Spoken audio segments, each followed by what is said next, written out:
Rice Mohammad, पिता नज़ीर Mohammad, ward number 7, दर्जे की गली, जाजपुर।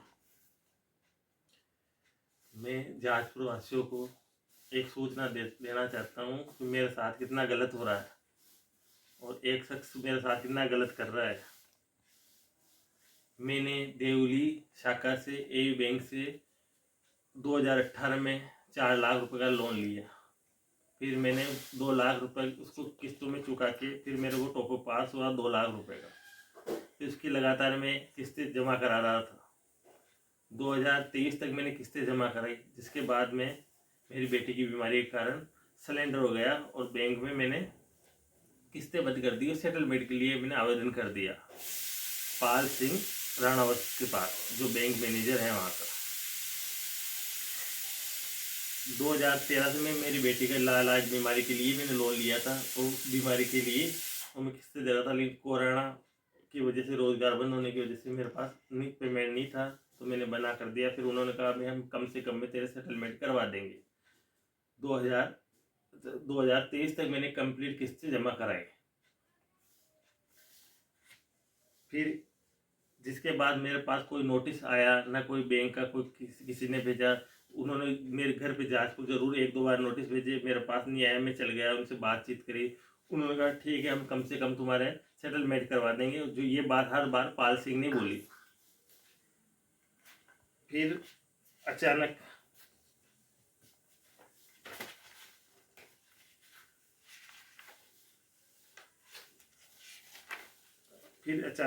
बैंक वालों ने 11/6/2025 को बिना सूचना दिए जाजपुर मेरे मकान पे उन्होंने लॉक लगाने के लिए थाने पे मेरे को बुलाया। जाजपुर मैं थाने पे चल गया।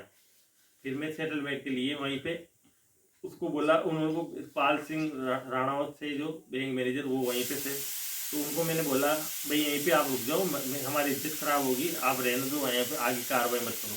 मैंने फ़ोन भी कराया मिलने वालों से, उन्होंने कहा हाँ ठीक है कर देंगे। फिर जैसे दिनेश पटरिया जिसके सामने दुकान है थाने के सामने, उसकी दुकान के बाहर उसने रोक लिया। फिर वो कहने लगा उन बैंक वालों को कि इसको आप तो कुर्की करो, दे पैसे का, आप ये पैसे क्यों ये जमा नहीं करा रहा, तो कुर्की करो। मैं उसके सामने निकाल के HDFC का 5 लाख का चेक उसको दे रहा था। भाई 5 लाख मांग रहे थे, 5 लाख में दे रहा था, वो नहीं माने।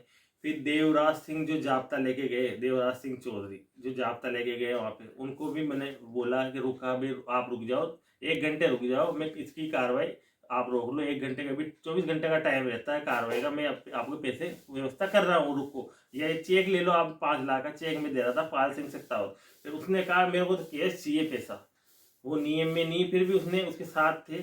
फिर ये दिनेश पटरिया बोला कि ये हमारे मंदिर में गोश्त फेंकते हैं, ये फेंकते हैं, ऐसे आदमी हमें नहीं चाहिए, जिसको उसको अधिकार कुछ भी नहीं था। उसने बोला ये इसकी माँ, ये हमें, जो तुम मेरे को 17 साल हो गए देवली में रहते हुए, मैं जाजपुर रहता नहीं, मेरी माँ अकेली रहती वहाँ पे। ये दिनेश पटरिया नहीं माना, फिर भी उनको भड़काता रहा वहाँ पे खड़ा खड़ा, और मेरे से बदतमीजी से बात करता रहा, भाई तू जा कुछ भी नहीं। फिर मेरे को थाने में वहीं पे बिठा लिया, फिर पुलिस की गाड़ी, और वो गए बैंक मैनेजर मेरी मम्मी को उठा के वहाँ से सीधे ला के थाने में छोड़ दिया। न तो हमें सामान निकालने दिया, न हमें मौका दिया कुछ चीज़ डॉक्यूमेंट निकालने का। कोई खाना भी मेरी माँ का बना वहीं पे रह गया और हमें थाने में ले आए। फिर ला के फिर वो सब, फिर मैंने बताया कि लोन था पूरा फर्जी लोन, मेरी बेटी के इलाज के लिए लिया था, इसने पाल सिंह ने दिया था।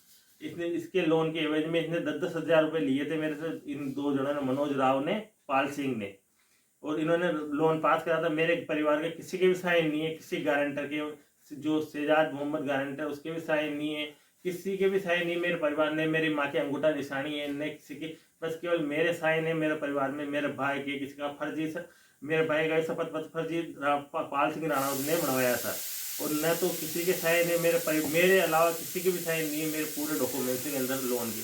फिर भी इसने कहा ठीक है। फिर थाने में आने के बाद थाने के अंदर स्टाफ मौजूद था, देवराज सिंह मौजूद थे, मोइनुद्दीन जी वो वहाँ पे, निजामुद्दीन जी वहाँ वो मौजूद थे। इन्होंने कहा भाई तू 5 लाख की व्यवस्था कर ले, हम तेरा काम करवा देंगे, आज कर ले, 2 कर ले, 1-2 महीने तक रोकेंगे, ये रोकेंगे, ठीक है। फिर मैं व्यवस्था में जुट गया, मैं आके इनसे बैंक में ब्रांच में बात करी। फिर ब्रांच में बात करने के लिए इन्होंने कहा ठीक है तू शांति रख, बार बार बता, तेरा कम से कम में सेटलमेंट करेंगे।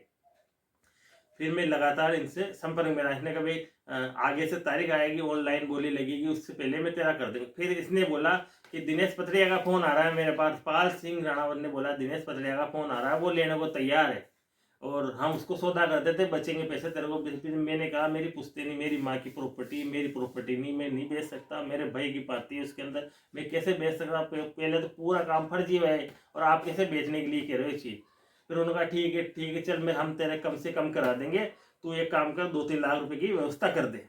ठीक है, फिर मैंने 3 लाख रुपए की व्यवस्था कर पुरा के पाल सिंह ने कहा कि ठीक है। फिर पाल सिंह SBI बैंक के आगे, मैं उधर से आ रहा था जो ये होटल के पहले अपने हॉस्पिटल के वहां पे मिला। ठीक है, तो वहां पे इसको पैसे दिए मैंने 3 लाख रुपए। फिर इसने बोला फिर ठीक है तू शांति रखना, किसी को कहना मत, हम अब तेरी व्यवस्था इसमें सर्टिफाइड कर देंगे। और फिर मैंने मेरा वो निकले स्टेटमेंट निकलाया बैंक ने, इन्होंने तो कुछ नहीं दिया।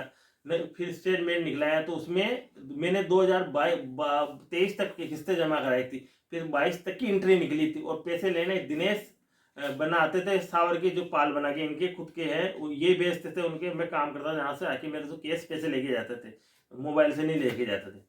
ठीक है, वो भी चीज़ मैंने नोटिस बनी चीज है, मेरे मन सुलझा हो रहा है जो। अच्छा, इसने भी कहा भाई ज़्यादा करेगा तो तू उलझेगा और तेरे 8 लाख 14 लाख रुपए जमा कराने पड़ेंगे।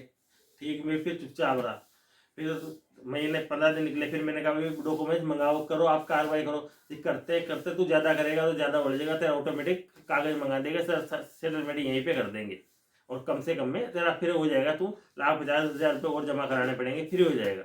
फिर मैं इंतजार करता करता रहा। लास्ट में एक दिन ये प्रताप बना का नाम लेते थे, बात प्रताप बना से बात करें, प्रताप बना, तो प्रताप बना भी बैंक में मिल गए और ये भी बैंक में मिल गए। 10-11 तारीख की बात थी, तो मैं बैंक में वहाँ पे गया तो इन्होंने, फिर मैंने कहा मैं पैसे का इतना तो हिसाब है न, मेरे को एंट्री है ना, आप लोगों ने कुछ रसीद दी, भाई क्या करना है ये तो बताओ आगे का। फिर उन्होंने कहा तो मुसलमानों के साथ तो ऐसा ही होना चाहिए, जो उनके कैमरे में, CCTV कैमरे में, बैंक में भी रिकॉर्ड में है। वहाँ पे 2-3 आदमी दूसरे भी बैठे थे। इसने ये बात बोली मेरे को, मैंने कहा ये कैसे बात कर रहे हो बना जी मैं हम तो इज्जत से बात कर रहा हूँ। मैं कहा आपने इससे ऐसे कैसे बात कर, भाई मकान तो बिकेगा और दिनेश पथरिया लेगा, ये चीज़ को हमारे हो गई। मैं क्यों बिकेगा भाई, मेरी चीज़ में प्रॉपर्टी में मैंने पैसे जमा करा दिए, 6 लाख रुपए मेरे ऑलरेडी किस्तों में जमा है।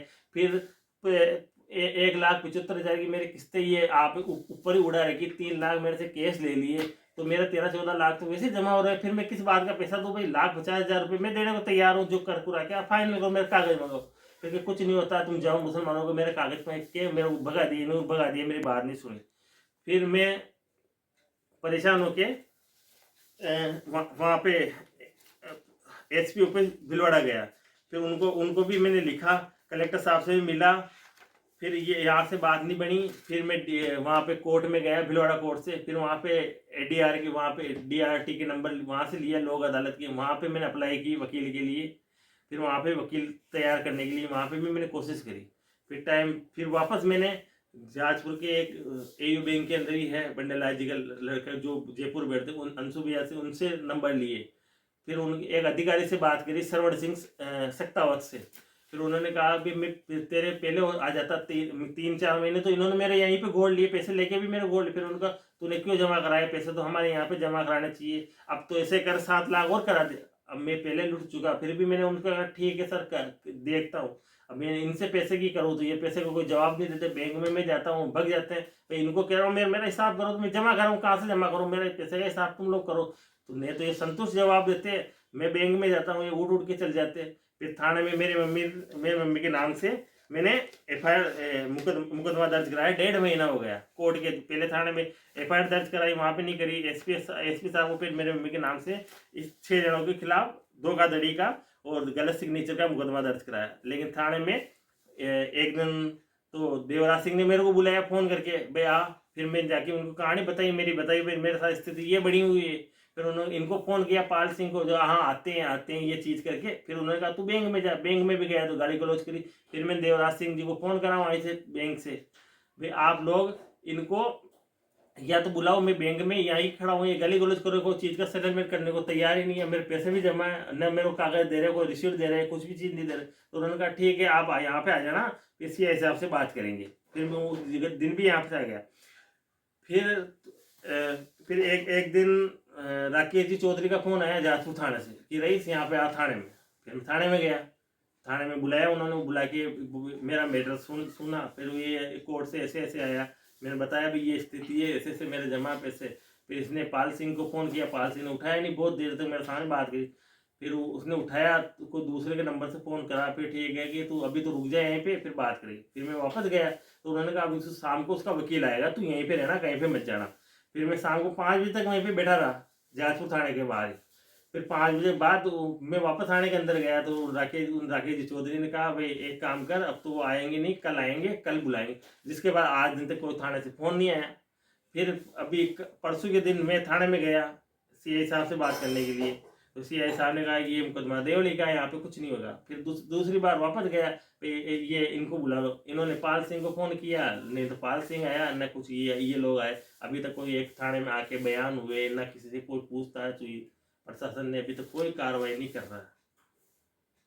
और अभी मेरे को सूचना मिली कि 1 महीने पहले दिनेश पटरिया ने कोई 1,50,000 कितने चुपचाप अभी, न तो कोई नोट बैंक के द्वारा बोली का सिस्टम मेरे को इन्होंने सूचना दी, न कोई अखबार में निकाला, न किसी प्रकार से निकाला। मेरे को अब सूचना किसी ने सूचना दी भी ये जमा करा कि ये फर्जीवाड़े में चुपचाप रजिस्ट्री करवा रहे हैं। तो मैंने इसकी सूचना सीआई साहब को भी दी और बैंक में जाने के लिए जाके भी बात करी, लेकिन बैंक में कोई बोलने को तैयार नहीं, सब पकते। फिर एक एडवोकेट का फोन आ रहा है, बार बार वो धमकियाँ दे रहा है, फिर तू पेट्रोल लेके गया था, मैंने कोई ऐसा गलत काम नहीं किया, न तो मैं पेट्रोल लेके गया न कुछ करके गया। इसमें दिनेश पटरिया, उसका भाई योगेश पटरिया, ये फर्जी तरीके से, ये गलत भावना से मुस्लिम ये भाई गलत भावना से इन लोगों को बेला फुसला के चुपचाप अपने नाम रजिस्ट्री कराना चाहते, जो तो मैंने पैसा जमा करा चुका हूँ। और अभी जो प्रेजेंट टाइम में जो दिनेश पटरिया जिस मकान में रहता है, उस मकान की रजिस्ट्री भी मेरे दादाजी के नाम है। ये उसका नक्शा है, ये रजिस्ट्री मैंने निकला ली, पूरी रजिस्ट्री निकला ली। अभी प्रेजेंट टाइम में, पहले भी वो मकान इसने फर्जी तरीके से खाया हुआ मकान है, वो जिसमें वो दिनेश पटरिया भी रहता, निवास करता, उसका बिजली का बिल भी पहले हमारे नाम से आता था। अभी 6 साल 6 महीने से इसने चेंज कराया। बाकी ये रिकॉर्ड है उसका, ये पूरा उसने फर्जी तरीके से ये उदयपुर संभाग की रजिस्ट्री है। अभी वो प्रेजेंट टाइम में जो मकान में रहता है उसके ऊपर भी कानून कार्रवाई कराऊंगा। मेरा जाजपुर प्रशासन से, उपलब्ध प्रशासन से ये निवेदन हाथ जोड़ के कि या तो मेरा फैसला बैंक वालों को बुला के या जाजपुर थाने में इनको करवा ले, नहीं तो मेरे साथ या मेरी बेटी जो लाइलाज बीमारी से पीड़ित है, जिसका खर्चा 1,000-1,500 रुपये पर डे का आता है। आज 5 महीने से मानसिक रूप से बहुत परेशान हो चुका हूँ मैं। थानों में, तहसील में, कोर्ट में जा जाके न तो कोई सुनने वाला। ये मेरी बेटी है, ये लाइलाज बीमारी से पीड़ित, मैंने गवर्नमेंट से इच्छा मृत्यु भी मांग रखी है, ये पूरी मांग रखी है, जिसमें ये गवर्नमेंट के सारे कलेक्टर की रिपोर्ट है, ये रिपोर्टें हैं, ये डिजायरें हैं सारे विधायकों की और इनकी मंत्रियों की डिजायरें पड़ी हुई। न तो गवर्नमेंट हमारी कोई सहायता करती है, न कोई चीज़ का हमें कोई बेनिफिट मिल रहा है। और फिर जाके ये लोग हमें हिंदू मुसलमान की नज़रों से देख के परेशान कर रखा है इसने, दिनेश पटरिया ने इतना परेशान है। वो कहता है कि प्रशासन तो मेरे जूतों की नोक पे है, तो क्या कर लेगा, तेरी इच्छा हो जहाँ पे जा मकान तो मैं खाऊंगा। वो इस चीज़ को मान रहा है कि मकान तो मैं खाऊंगा, जो जाजपुर प्रशासन तो मेरे जूतों की नोक के ऊपर रहता है, वो ये बोलता है। तो मेरा ये निवेदन है कि न तो मैं हिंदू मुसलमान के मेरा मेरा मैटर है, मेरा मैटर केवल मेरा लोन का है, जो बैंक वालों का मेरा है, बीच में टांग फंसा के गलत तरीके से उसको मोड़ रहा है। और इसकी खुद की रजिस्ट्री मकान की मेरे पास पड़ी हुई है। अब मैं प्रशासन आगे कार्रवाई करवाऊंगा। और मेरा मकान है वो जो ये रह रहा है, जिसमें ये मकान की ओरिजिनल ये रजिस्ट्री मेरे पास है, मेरे दादाजी के नाम की। जाजपुर वासी से मेरा ये निवेदन है कि ये आदमी मेरे को नाजायज मानसिक रूप से बहुत प्रताड़ित कर चुका है, बहुत परेशान हो चुका, मेरा परिवार बहुत परेशान हो चुका। मेरी माँ भी आज 5 महीनों से इधर उधर, वो मैं भी किराए के मकान में पड़ा हूँ, वो भी आज 5 महीने से जांच में इधर उधर ठोकर खा रही है। और मैं भी मेरी बेटी को लेके बहुत परेशान हो रहा हूँ। न तो मैं कमा खाने उधर थाने से फ़ोन आते हैं, कभी कहाँ से फ़ोन आते हैं, कभी कहाँ पे जाना, इतना परेशान कर दिया इन लोगों ने। तो कोई कार्रवाई कर रहा है। अगर मेरी बेटी विकलांग और मेरी पत्नी, अगर मैं 4-5 जनों के साथ, हमारे साथ कोई भी, मैं पूरा भर चुका हूँ, अगर कोई भी घटना होती है तो इसकी समस्त जिम्मेदारी पाल सिंह, दिनेश पत्रिया, योगेश पत्रिया और ये बैंक के 6 जनों के इनके नाम हैं। इनके मुकदमा दर्ज है जाजपुर थाने के अंदर। दिनेश सिंह, प्रताप सिंह, अंकित जैन, राजेश मीणा, ये और समस्त ये बैंक के कर्मचारी अभी तक इन्होंने संतुष्ट, न तो कोई बैंक मैनेजर बुला रहा है, उस जिसके पास में 10 बार जाया, संजय दादी सभी बैंक मैनेजर है, उसके पास भी जाना है तो किसी को अधिकारी को बात करने के लिए बुला रहा है, न बैंक वाले बुला रहे। अगर मेरे साथ कोई भी घटनाक्रम होता है या मैं खुद कहीं परेशान होकर सुसाइड करता हूँ, मेरे परिवार सहित हम खत्म होते हैं। मेरा ताला नहीं खुल रहा है, 5 महीने से मकान को लॉक कर रखा है और सड़ रहा है मकान, न तो कोई पता है, न हमारे डॉक्यूमेंट्स निकालने दिए बाहर, न कुछ चीज़ें निकालने दी। और ये इतना मानसिक रूप से मेरे परेशान कर चुके हैं ये लोग, न तो मेरी FIR कटने दे रहे थाने के अंदर। वहाँ पे अभी तक भी मेरी FIR नहीं कटी मेरी माँ के नाम की, जो तो मैंने कोर्ट से दी वो अभी तक नहीं कटी, न कोई प्रशासन का कार्य। अब मेरे साथ जो भी घटनाक्रम होता है या मेरे साथ कोई भी ट्रेजेडी होती है, मेरे में हम मरते हैं, कुछ भी होता है, इसकी समस्त जिम्मेदारी जाजपुर प्रशासन और दिनेश पत्रिया, योगेश पत्रिया और पाल सिंह और समस्त AU बैंक के कर्मचारी श्रवण सिंह सक्तावत और एक उसका जो एडवोकेट है वो उसमें पैसे लेके इसको बेचा। 2-3 एडवोकेट उनके नंबर है मेरे पास, जो मैं लिखित में जाजपुर प्रशासन को भी दे दूंगा और देवली प्रशासन में भी दे दूंगा, और जिसको कल जाके और मैं वहाँ पे AU बैंक में भी दे दूंगा, और मैं समस्त प्रशासन को एक बार और सचेत कर दूंगा, अगर ये कार्रवाई नहीं करेंगे तो मैं मेरे मकान के ताले तोड़ूंगा और मैं रहूंगा, और ये मेरे को परेशान करते हैं तो मैं अपनी ज़िंदगी ख़त्म करूंगा। साहब मैं परेशान हो चुका हूँ, इसलिए जाजपुर वालों से मेरा ये निवेदन है कि मेरा साथ दे। और मैं आज जाजपुर में भी 90% हिंदू समाज के मेरे साथ देते हैं, साथ दोस्त है हर चीज़ में, लेकिन ये आदमी जाने कौन सी मानसिकता लेके मेरे साथ मेरे पीछे पड़ गया, जो तो मैं शुरू से बचपन से इन लोगों के साथ ही रहा। मैंने इनके भाई से भी बात करी, उमेश जी से बात करी, फिर उन्होंने कहा यार मेरा बेटा, वो उसने कहा भी मेरे को मेरी जानकारी में नहीं है, तू बात कर, मैं बात करता हूँ। उन्होंने भी मेरे को ये चीज़ बोली, लेकिन ये दिनेश पटरिया जाने कौन सी मानसिकता लेके जाजपुर में ऐसे गलत व्यवहार कर रहा है मेरे साथ, जो तो मैं शुरू से बचपन से अभी तक इनके सामने हुआ, मेरा कोई भी रिकॉर्ड गलत नहीं है। कभी हम हिंदू मुसलमानों में समझे नहीं, क्योंकि हम शुरू से बचपन में मोहल्ले में रह रहे, हमने कभी किसी को भेदभाव नहीं। तो मेरे मोहल्ले में किसी ने आज दिन तक पूरा परिवार जैसे मेरे मोहल्ले में रहता है, किसी ने गलत कोई भी बात, लेकिन ये आदमी मेरा हाथ धो के पीछे पड़ गया और मेरे को मारने पे तुला हुआ है। तो मेरा इस सभी से निवेदन ये है कि या तो समझा के या कैसे भी करके इन लोगों को समझाए, प्रशासन समझा के, और मेरा ये जो बैंक का मैटर है उसको सोल्व कराए।